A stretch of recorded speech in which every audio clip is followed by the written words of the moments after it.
Salut à tous, bienvenue pour cette nouvelle vidéo. On continue le sujet de Centrale MP 2025, Math 2, avec la dernière question, la dernière sous-partie de la partie 1, où on traite de l'algèbre et de la réduction. Et donc là, on va parler de produits de Kronecker. C'est quelque chose qui revient assez fréquemment dans les concours. Si vous avez eu de la chance, vous avez vu ça en complément de cours ou en exercice. Cette partie est assez costaud, surtout la fin. J'ai mis du temps hein, pour tout vous dire à trouver. Donc voilà, on attaque. Alors, on nous définit donc ce produit de Kronecker, qu'on appelle aussi le produit tensoriel. Et on nous demande de montrer que c'est une application bilinéaire de MUV de R croix MRS de R dans MUR VS de R. Donc pour ça, on va prendre des matrices de la bonne taille. Donc question 13, soit donc on va prendre A1 et A2 dans M de UV de R. On va prendre B1 et B2 dans M de RS de R et on va prendre lambda appartenant à R. On va faire, alors moi j'aime bien faire les deux séparément, la linéarité à gauche et la linéarité à droite. Vous pouvez faire les deux en même temps, mais moi je préfère faire ça en deux temps et facilement. Linéarité à gauche, donc j'ai lambda A1, oui pardon, euh, on va dire, on va aussi définir les coefficients, hein, comme ça on est tranquille. Donc, pour M appartenant à Mn de R, MNP de R, on définit MIJ, y compris entre N et 1, J compris entre P et 1, ces coefficients.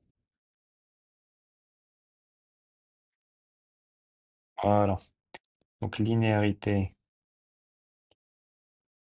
à gauche, on a envie de montrer que le produit d'une combinaison linéaire à gauche, c'est la combinaison linéaire des produits.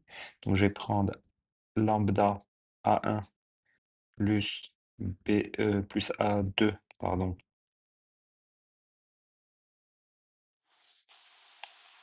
fois B. Ça, c'est quoi? C'est la matrice avec les lambda A1 IJ plus A2 IJ B. Ça, ce sont ces coefficients en I et J. Et donc ça, qu'est-ce que c'est? Par linéarité, on peut sortir, on peut déjà séparer en deux. Donc c'est la matrice des lambda A1 IJ B plus la matrice des A2 IJ B.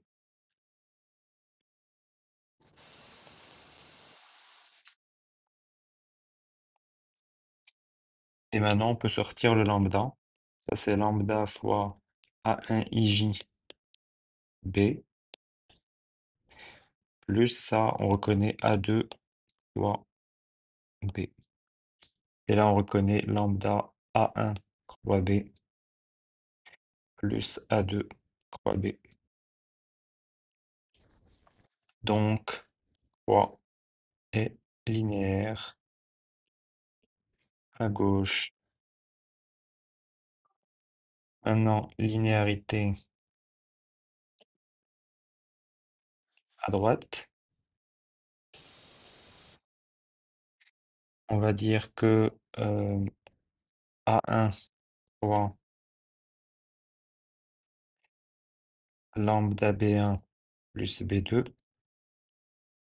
Ça, c'est quoi? C'est la matrice des A1 IJ lambda B1 plus B2. Et ça, c'est ben pareil, hein, c'est lambda A1 IJ B1 plus A1 IJ B2. Donc ça, ce sont les blocs. Et ça, donc c'est quoi? C'est lambda fois A1 croix B1 plus A1 croix B2.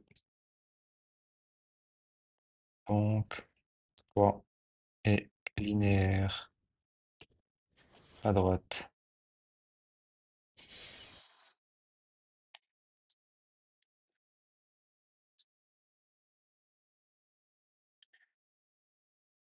Et puis, en fait, on a défini aussi les blocs.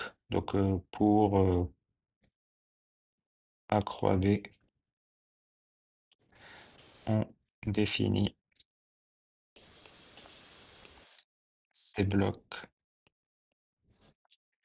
euh, AIJ B. Voilà. Donc, croix est bilinéaire.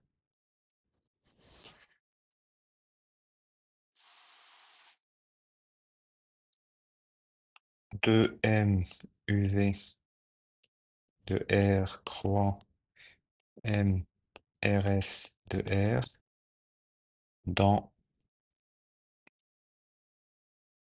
M UR VS de R. Eh bien, question 14. On a quatre matrices A', BB', et on veut voir que A croix B, A' croix B', c'est A' croix BB'. Donc ça, bah pareil, c'est assez classique. Il faut, on définit on fait le produit par bloc. Euh, euh, on peut, euh, on peut, euh, on peut définir, on peut reprendre les matrices de l'énoncé et calculer, je peux dire soit M égale A croix B, prime croix B prime,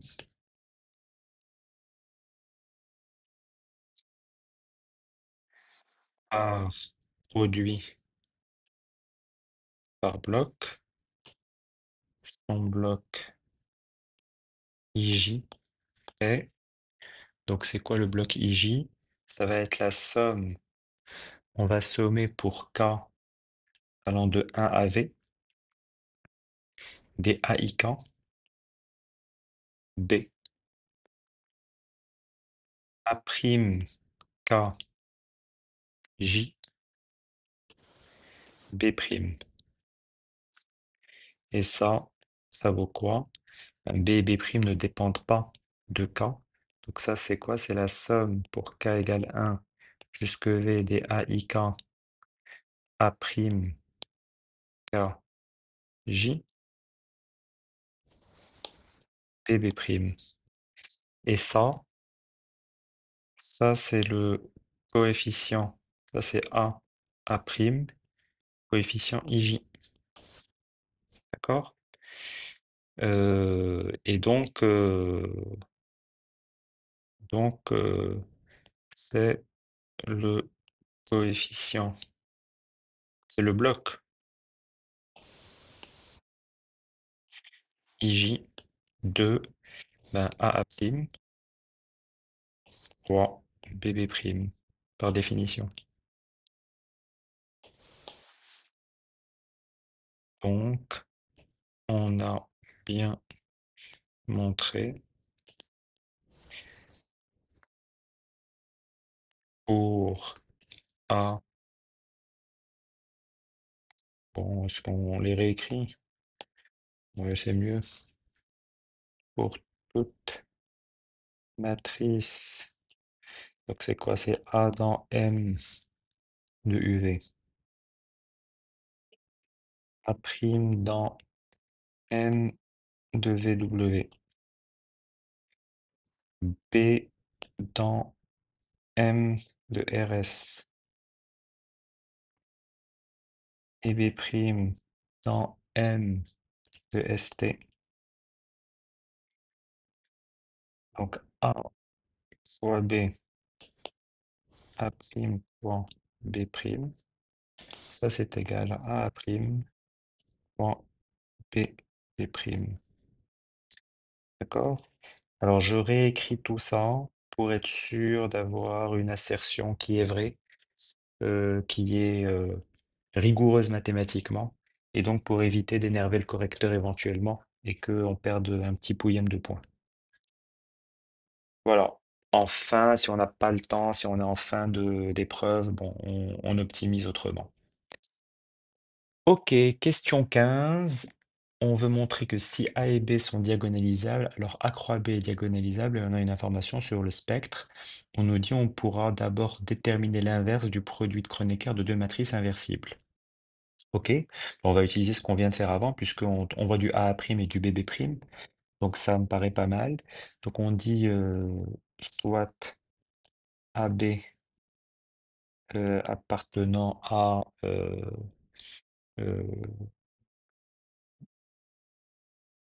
MU de R, MR de R, si A et B inversibles,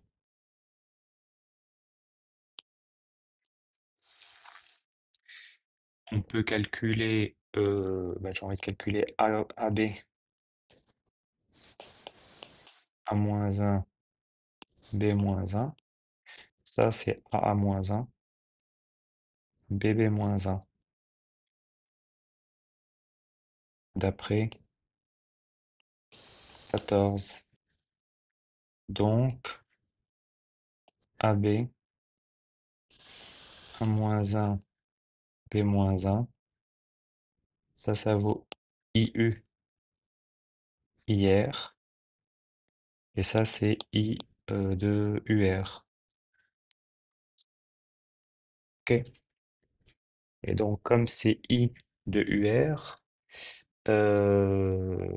eh bien, donc, on a trouvé l'inverse. C'est A moins 1, croix B moins 1.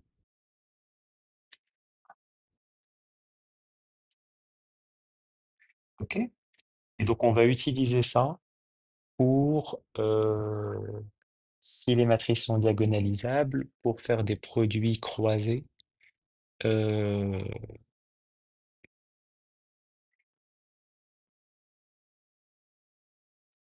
Faire des produits croisés et tomber sur nos matrices, sur des matrices diagonales. Donc, on va dire maintenant, euh, si A appartient à MU de R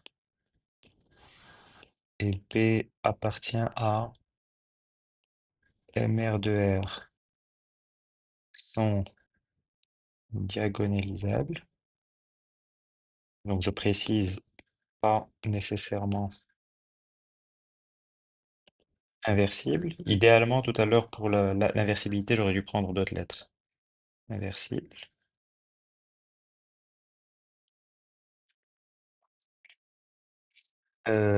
Il existe P appartenant à GLU de R et Q appartenant à GLR de R, tel que, pardon, euh,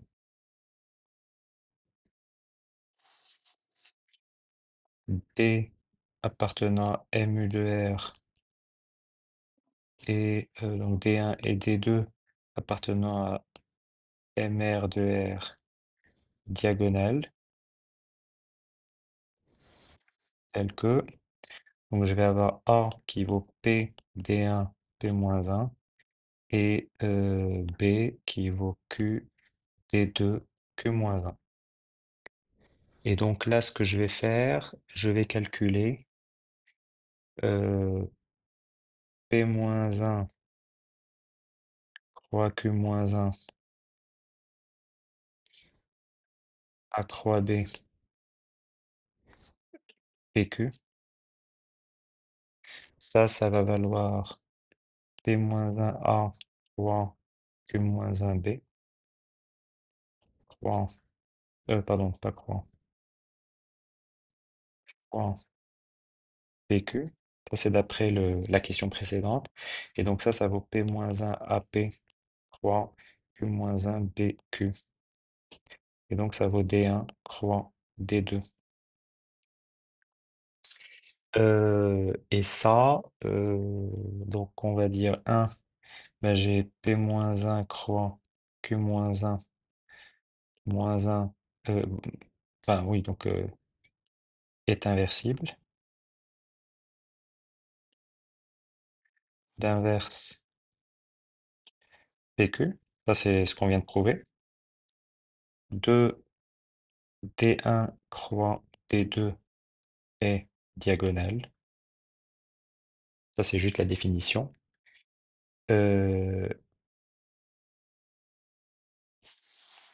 De termes diagonaux de blocs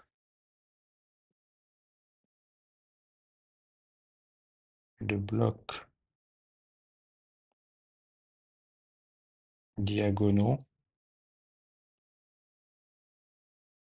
D1 I fois D2.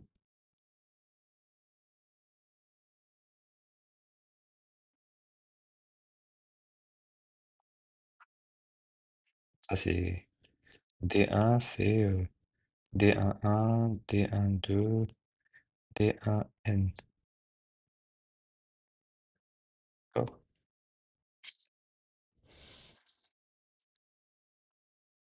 Donc, le spectre de D1 croix D2, c'est exactement c'est l'ensemble des D1 I croix D2J, IJ appartenant à N. Non. Oui, non, bah c'est bon. En fait, c'est exactement ça. Bah, or, en fait, c'est tout, donc ça permet de conclure. Donc, euh, spectre de A fois B, ça c'est le spectre de D1 croix D2,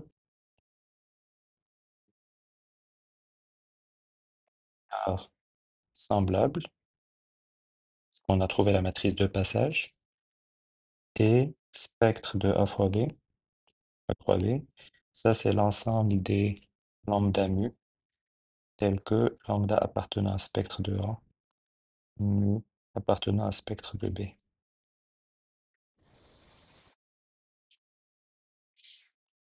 Voilà, juste pour bien montrer qu'on a compris, spectre de A, c'est les DII.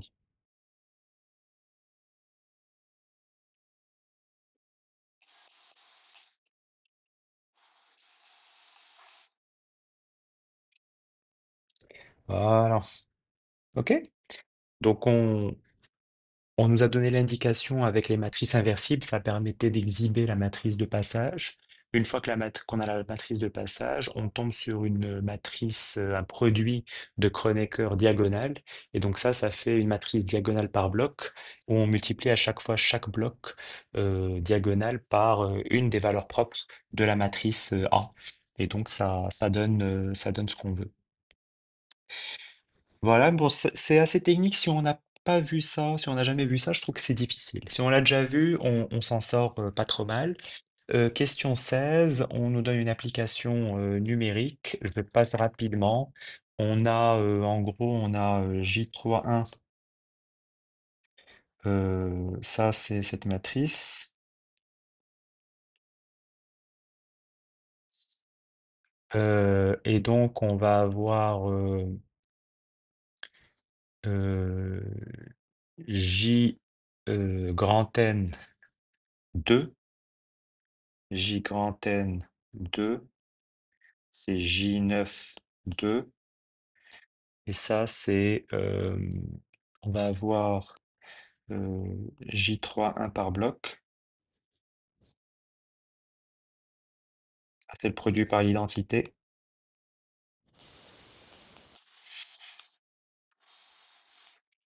et puis de l'autre côté ça va être l'identité par bloc qui reprend les coefficients de J3 1. On va avoir I3, I3, I3, I3, I3, 3. Et si on la dessine, on tombe bien. Donc ça, c'est du coup, c'est des J3 1 sur le milieu et des I3 sur le côté. Donc ça fait, bon, bon, c'est des points. Une fois qu'on en est là, autant le faire, hein. Donc on a 1, 2, 3 et que des 1. Ensuite, c'est l'identité. Ensuite, c'est l'identité.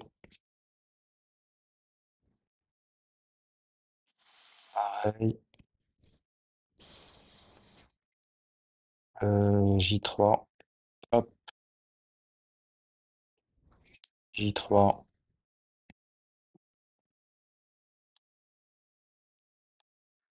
Et les identités.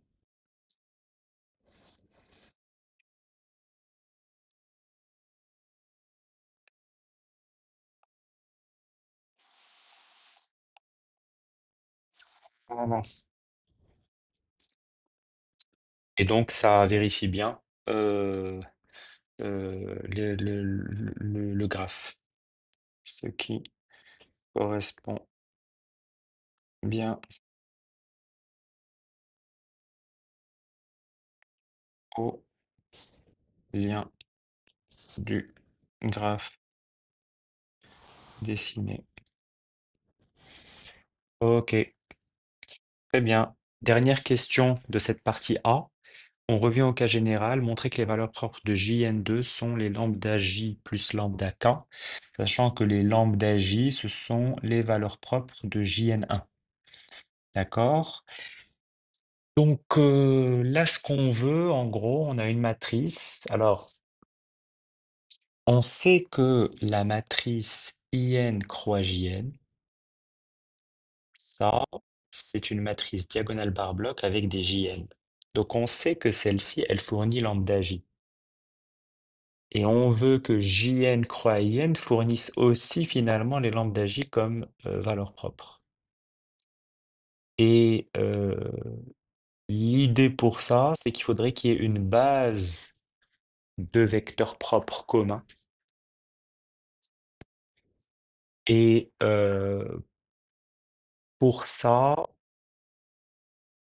euh,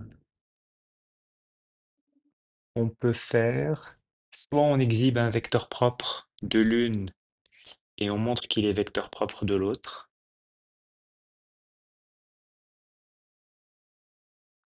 soit, mais après on peut avoir des problèmes de, de, de dimension, soit parce que la première IN croix JN, ça, c'est JN1, JN1,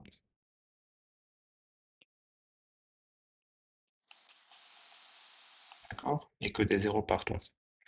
Donc ça, on sait que, on connaît ces vecteurs propres, c'est les mêmes que ceux de JN euh, que l'on reproduit, euh, que l'on reproduit, que l'on concatène. Et donc elle va avoir les mêmes valeurs propres. Mais le JN croix IN, on n'est pas sûr. Alors, ce qu'on peut faire, c'est qu'on peut montrer que les deux matrices commutent. Soit on va poser A égale IN croix JN1, B égale JN1 croix IN. C'est-à-dire que AB, ça c'est IN croix JN1,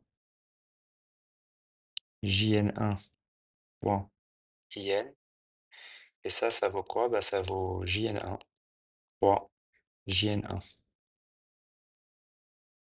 Après, la question 14.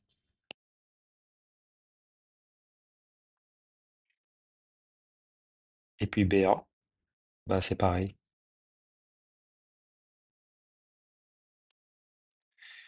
Donc, AB et BA commutent. Enfin, A et B commutent, pardon. Donc, AB égale BA et A et B commutent.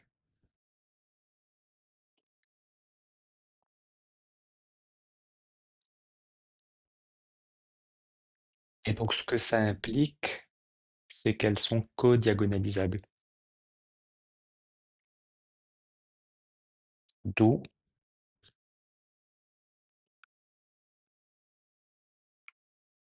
A et B sont codiagonalisables car tout sous-espace propre de l'une est stable par l'autre. Ça, c'est un résultat bien connu. Euh,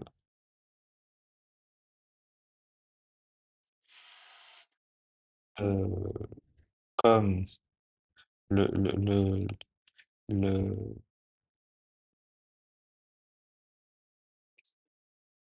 l'endomorphisme canoniquement induit sur ce sous-espace est diagonalisable,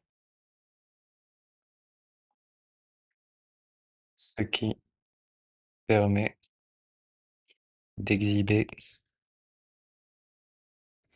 une base commune de vecteurs propres. D'accord? Donc à chaque fois, je prends pour une des matrices un sous-espace propre.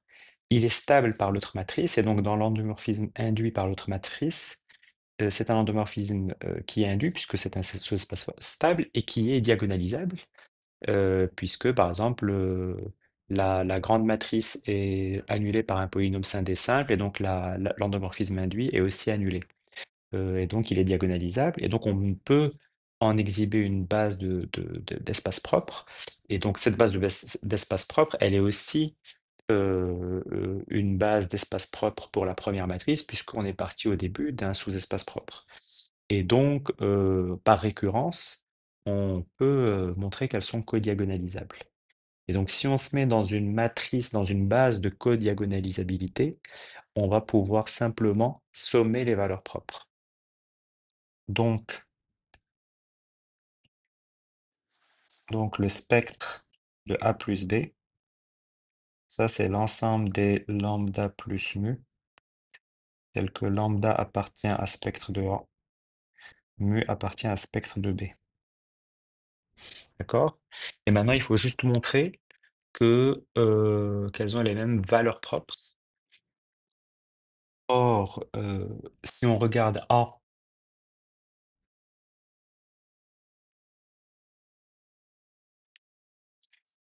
or A, c'est égal à IN point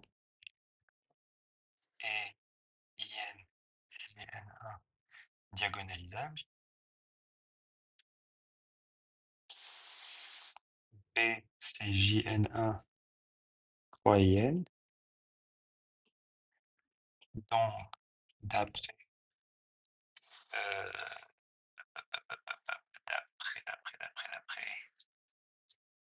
Euh, d'après 15, A et B ont les mêmes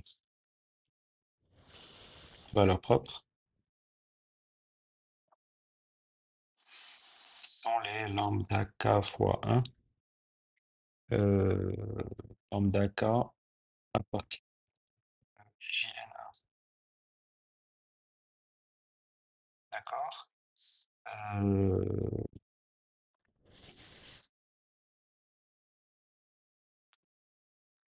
et en fait, ça vient avant même la démonstration de la codiagonalisabilité. Alors donc ça,